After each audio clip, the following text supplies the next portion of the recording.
Desde luego, como ya hemos comentado todos en pleno o en comisiones, unirme a la condena unánime que ha habido a todo lo que sucedió aquel día, el día de la Diada en Blanquerna. Y quisiera dividir mi intervención en dos partes. Una primera en la que me gustaría hacerle unas preguntas concretas sobre la actuación, señor ministro, y una segunda en la que trataré de hacer unas consideraciones generales. En primer lugar, repetir, ya se ha dicho aquí en algún momento, mi extrañeza ante la actuación del ministerio que usted representa en cuanto a que no se hubiera previsto la existencia de algún tipo de problema. Yo creo que todos somos conscientes de que ha habido, de que hay una escalada verbal, una escalada de enfrentamiento en cómo se están polarizando las posiciones de lo que digamos es el independentismo en Cataluña y el resto de España. Y yo creo que bajo ese punto de vista era posible, desde luego nosotros creemos que así lo era, establecer la posibilidad de que podía pasar algo aquel día aquí en Madrid. Existían además, y ustedes los tienen perfectamente vigilados, pronunciamientos u opiniones de que ese día había que calentar el ambiente. De hecho, usted ha dicho que aunque no tenía información, el propio señor Sánchez Llibre le informó de que el acto se iba a llevar a cabo. Es posible que la comunicación de abajo a arriba en su ministerio sea estupenda, pero convendrá conmigo en que quizá haya que mejorar algo la de arriba a abajo, ¿no? Porque seguramente usted podría haber comunicado la existencia de ese acto y, repito, creo que era de sentido común creer que algo podía pasar ahí.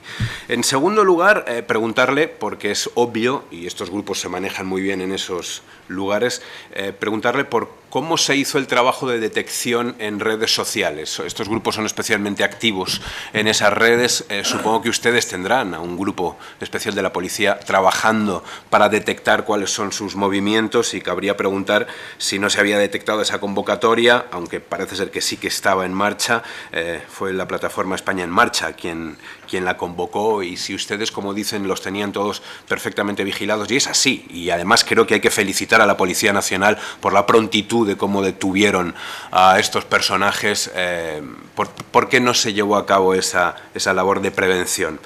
En tercer lugar, se realizaron 6 detenciones muy rápidamente, luego hubo otras 6 que no, se entregaron. Teníamos curiosidad, suponemos que no hay nada que echarle a usted en cara al respecto. ¿Por qué esa diferencia? Quizá no estaban localizables y por eso ellos se entregaron sabiendo que estaban siendo perseguidos y que además habían sido identificados y por eso fueron ellos, repito, los que se entregaron. ¿Por qué no los detuvieron ustedes? En el ataque también, concretamente, se utilizaron gases lacrimógenos. Esto no es muy fácil de conseguir. O al menos eso quiere creer quien le pregunta. Este tipo de materiales no deberían estar más vigilados por la policía. ¿Se ha investigado la procedencia del mismo? ¿Qué tipo de control realiza la policía sobre este tipo de materiales? Por último lugar, sí que me gustaría, en cuanto a preguntas concretas me refiero, llamar la atención en cuanto a la actuación de la delegada, no de la delegada del Gobierno, Cristina Cifuentes, quien todos sabemos que está recuperándose, y desde aquí nuestros mejores deseos, de un accidente, sino de quien le sustituía. No salió a la palestra a explicar nada de lo que había sucedido en este acto y nos gustaría saber por qué.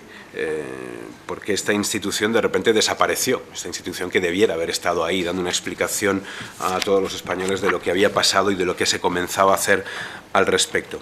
Verá, señor ministro, para nosotros es claro que es misión de los cuerpos y fuerzas de seguridad del Estado velar por la seguridad de todos los ciudadanos. Esa misión se vuelve una obligación cuando, con ocasión de actos democráticos debidamente autorizados o significativos, se derivan en convocatorias cívicas procedentes de determinados sectores. Creemos que en esos momentos el ministerio que usted dirige ha de dirigir, ha de implementar, ha de conseguir que la vigilancia se multiplique.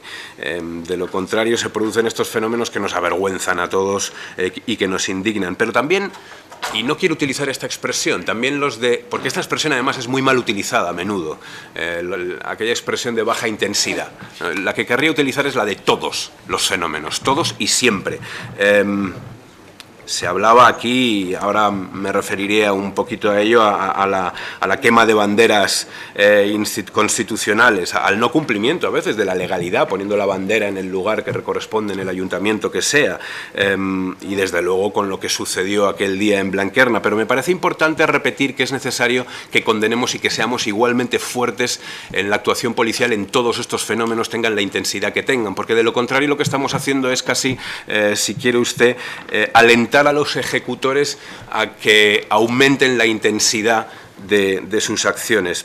Nosotros hemos asistido durante muchísimos años a la presión, al acoso, a la extorsión e incluso a la violencia de grupos extremistas perfectamente identificados e ideológicamente también en el País Vasco. Hemos condenado esos ataques aquí repetidas veces, también, por supuesto, el que se produjo aquí en Madrid. Y me parece importante repetir que es necesario que hagamos con la misma intensidad la reprobación, el ataque y la actuación policial, por supuesto, en todos estos tipos de ataques, vengan de donde vengan. Venimos además asistiendo desde hace mucho tiempo al incremento de estos grupos, y repito, vengan de donde vengan. Hoy hablamos de los de extrema derecha, pero nos gustaría saber, porque es obvio que cada vez están mejor organizados, qué trabajo está haciendo concretamente la seguridad del Estado y si se está incrementando el control que se establece a los mismos. También tenemos curiosidad por saber qué tipo de trabajo en inteligencia se está haciendo al respecto, porque uno tiene la sensación de que quizá el Ministerio de Interior pudiera hacer una labor más intensa en ese sentido. Nos gustaría que el señor ministro nos cuente qué es concretamente lo que se está haciendo, porque nos parece que esa labor de inteligencia debiera ser prioritaria hoy en día. Quisiera cerrar la intervención después de hacer estas preguntas concretas al ministro con varios pensamientos que se me ocurren, que se me habían ocurrido y que desde luego se me vuelven a ocurrir al escuchar cuáles han sido las intervenciones de algunos de los compañeros y de algunos de los partidos aquí en comisión. En Unión, Progreso y Democracia a menudo hemos intentado que esta Cámara ilegalice a aquellos que incitan al odio, que practican la violencia, que la disculpan, que tienen contacto con organizaciones terroristas, que las justifican o que incluso las glorifican. Eso sigue pasando en nuestro país. Nos hemos quedado solos, señor ministro. Nos felicitamos, yo me felicito personalmente al escuchar quizá un cambio en el discurso de algunos de los partidos que me acompañan hoy aquí y esperamos que este cambio sea constante, que se mantenga en el tiempo y que sobre todo se transforme en hechos. Hemos intentado en esta Cámara ilegalizar a los testaferros de ETA. Nos hemos quedado solos. Hemos planteado propuestas para luchar contra el negacionismo, el de los crímenes franquistas, pero también el de los crímenes etarras.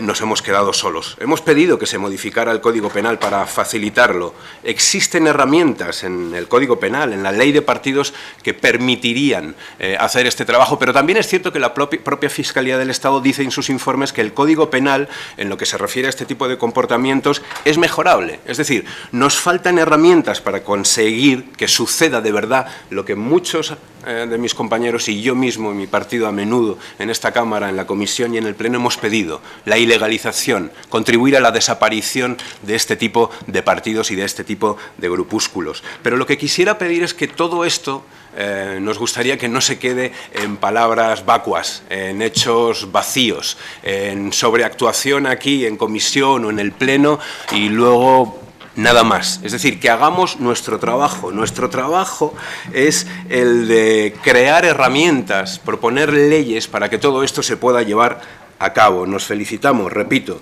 de que esto haya pasado. Pedimos que esto se repita constantemente en cualquier acto. No vale pasar quema de banderas, no vale pasar ataques en las universidades, no vale pasar de violencia, no vale hablar de violencia de baja intensidad, no vale permitir la glorificación de los asesinos. Yo he escuchado cosas aquí como al señor Tardá, de las que me felicito. Espero que eso se haga extensible a todo aquello de lo que yo he hablado. He escuchado al señor Olavarría hablar también de aplicar la ley a todos los fenómenos y la misma vara de medir. Él vive en una zona en el País Vasco donde él conoce perfectamente cómo él hablaba de franquismo ideológico, yo hablaría de otra cosa completamente distinta, y cómo existen todavía en todos los rincones esa glorificación de los asesinos, cómo existe ese uso de imágenes de criminales.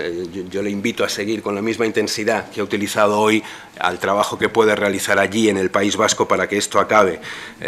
Yo pido también a que en Esquerra Republicana también se persiga de la misma forma la quema de banderas, el que algunos representantes de nuestro partido no puedan ni pisar una universidad en Cataluña sin que salgan a tortas prácticamente de allá. Y desde luego también me gustaría repetir que es muy importante que no establezcamos diferencias, que es muy importante que...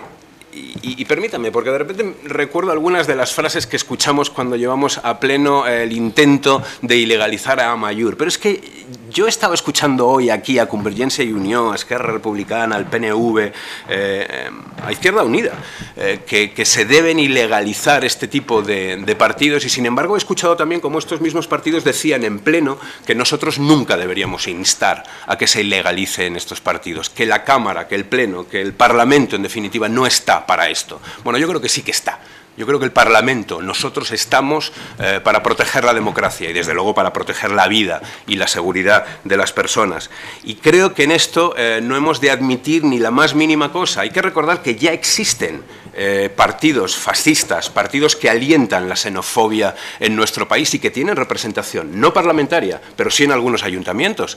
Hay que recordar que muy cerquita de aquí, en el Ayuntamiento de Alcalá, el Partido Popular e Izquierda Unida están permitiendo que con el apoyo de un partido fascista xenófobo que se llama España 2000 saquen adelante los presupuestos. Esto tampoco se puede permitir, señor ministro, esto no se puede permitir. Lo digo a todos y espero que esto que se ha escuchado hoy en la Cámara se siga escuchando a menudo, que no se quede sobre todo, y termino señora presidenta, en palabras vacuas. Nuestro trabajo consiste en crear, repito, herramientas, proponer leyes para que cosas como estas no sucedan, para que acabemos de una vez por todas con quienes atentan contra la democracia, la seguridad e incluso la vida de los españoles. Gracias, señora presidenta. No seré yo el que esté en contra, evidentemente, de que el supuesto previsto en la Ley de Partidos Políticos y recordado por la sentencia del Tribunal Constitucional, el correspondiente fundamento jurídico que legaliza Sortu, el que se oponga al que cuando de forma grave y reiterada pues, determinadas conductas son producidas por un grupo político, se ponga en marcha el mecanismo previsto en la Ley de Partidos Políticos de ilegalización sobrevenida. No seré yo el que esté en contra, con independencia, por supuesto, de la ubicación presuntamente ideológica de esos grupos, porque no se ilegalizan ideologías, salvo que esas ideologías, por su propia naturaleza, sean evidentemente ilegalizables. Un partido que sea racista o un partido que sea xenófobo, es evidente que por su propia naturaleza no es un partido legal y no puede ser legal. Eso es evidente. Pero quiero decir que tengamos muy presente lo que acabamos de decir y tenga la convicción de que yo, como ministro del Interior, evidentemente estoy para cumplir y hacer cumplir la ley, y en este caso para cumplir y hacer cumplir la ley de partidos políticos y todo lo previsto, evidentemente, en el Código Penal, incluidas los supuestos de ilegalización sobrevenida, con independencia, insisto, de la ubicación ideológica del grupo al que pertenezcan las personas que de forma grave y reiterada, como dice el Tribunal Constitucional, incurran en los supuestos que pueden dar lugar, de conformidad con nuestro ordenamiento, a que la Fiscalía General del Estado y la Abogacía del Estado inicien el procedimiento para una eventual ilegalización. Me han aludido a la excedencia ante la imprevisión, yo ya he contestado y no puedo decir nada más, sinceramente, no le puedo decir nada más de lo que he dicho. Él ha aludido a que ha distinguido entre preguntas y reflexiones, ¿verdad? En las preguntas ha dicho esos gases que se utilizaron, qué tipo de control hace la policía sobre este tipo de instrumentos que, bueno, pues que pueden ser utilizados con la finalidad como la que fueron el otro día utilizados, ¿no? La sola tenencia de aerosoles, y le contesto, la pregunta le contesto, señor Canto, la sola tenencia de aerosoles o spray es una infracción administrativa en nuestro ordenamiento. Su uso puede derivar en la comisión de un ilícito penal por las lesiones que puede ocasionar, pero la sola tenencia es una infracción administrativa y son productos que no están a la venta. Por lo tanto, ese es el marco legal en el que nos movemos. Otra cosa es que, como en fin, tantas cosas que son ilegales, ¿verdad? Pues que evidentemente se adquieren, pero el marco legal en que nos movemos es el que le acabo de describir, y con esto contesto a su pregunta, que entiendo perfectamente justificada a la vista de lo que contemplamos que se produjo el otro día en Blanquerna, ¿no? En cuanto a las ilegalizaciones, reflexión a la que he aludido, pues de alguna manera ya le he contestado, ¿no?